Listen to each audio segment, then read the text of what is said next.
On this edition of Diecast Emporium, we're going to be taking a look at two new Highline Series models from Diecast Masters. These are the Caterpillar 320 Series excavators.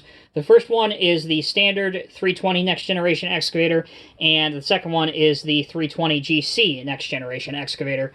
First one is item number 85569. As I mentioned, this is the standard or American-style 320 Next Generation Excavator. On the top, you have a picture of the machine at work.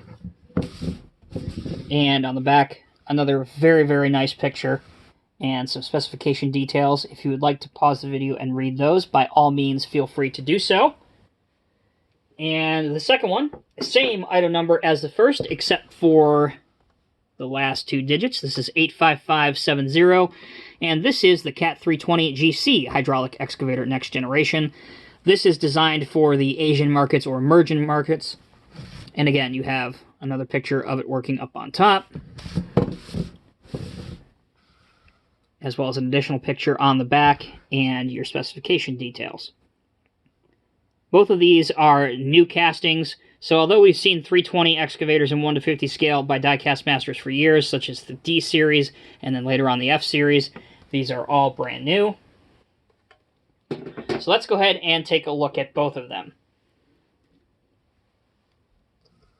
Now, both of these have differences to them. They're not just the same model with different decals applied on them. So, first thing to note, these have the ability to have the operator either in the cab, as I have on the 320 version, or have him completely out of the cab, as you can see on the GC version. So the operator does come with him, with both of these models, but by simply removing the top of the cab here, and you do that by there's a little notch up in the front, and you just pull that back, and the operator can be inserted into the cab that way. So that is a nice touch, and something that we're starting to see on all of the recent Diecast Masters releases for Caterpillar. One of the most significant differences between these two excavators is the regular 320 has, and I'm going to try and get both of these in the frame here. This is probably going to be a better way to do it. Here we go. If I can draw your attention to the tracks, the 320 has a much larger and more defined and detailed track than the GC version. Also, the GC, if we look on top of the cab, the operator won't be getting any suntan on this one because there is no sunroof on the GC version, as there is, you can see the clear glass window up on top on the standard 320. The last big noticeable difference is the 320 bucket, and it's difficult to pick up on camera, but it is there, and you can see it very well once you have these in person. The bucket on the 320 has an additional wear plate lining on it, on the side of it, and that is not present on the side on the GC. But in terms of all other aspects, the digging depth, the height, the rotation, all the functionality is essentially the same, whether you purchase the GC version or the standard 320 Next Generation. The most important thing you need to know is the functionality for both is the same. So with that being said, let's go ahead and take a look at the 320 version for our functionality and detail test. Closer look at it here. The decals are very, very nice. Starting off, you have Cat 320 here. And I believe starting off in 2018 is when, at the beginning of 2018, is when Cat decided to not have the letter designation after their numbers in their machines, and these were one of the first models to kind of incorporate that. There's a small warning label here. On the back, you have lights, and obviously a big Cat logo there. On this side, another warning label, Cat 320. Cat here, Cat up on here. Your grab rails are actually metal. They're not flimsy plastic. And if you look at the track frames here and here, those are tie-down point decals for if you want to put this machine on a lowboy.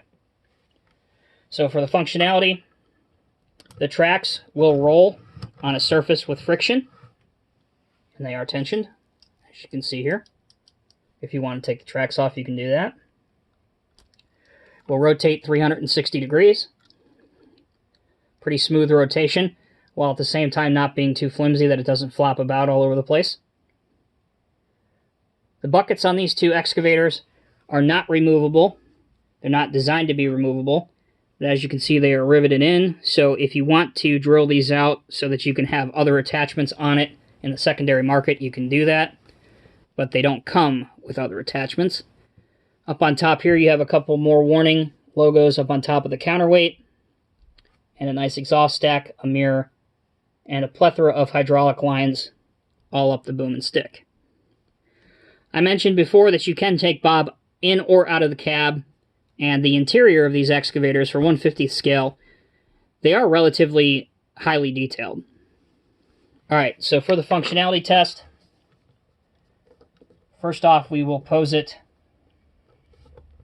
as if the excavator is being loaded on a lowboy for transport.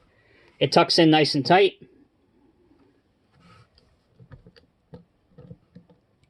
You can also, on the other end of things, achieve just about any pose that you want to.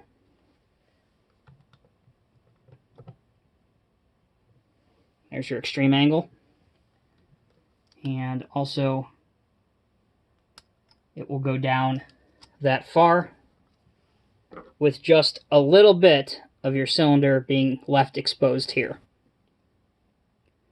So there you go, guys. That is a review of the Diecast Masters Highline Series Caterpillar 320 Next Generation Excavators. Again, item number 85569 is the standard Cat 320, and item number 85570 is the 320 GC version. Whichever one you pick up, they will both make a great addition to your collection. It's really just pick your fancy, whichever one you prefer. Both have essentially the same amount of detail and functionality built into them. As always, guys, thank you very much for watching. Stay tuned, we got a whole lot more coming. Be safe, take care, we'll see you in the next video.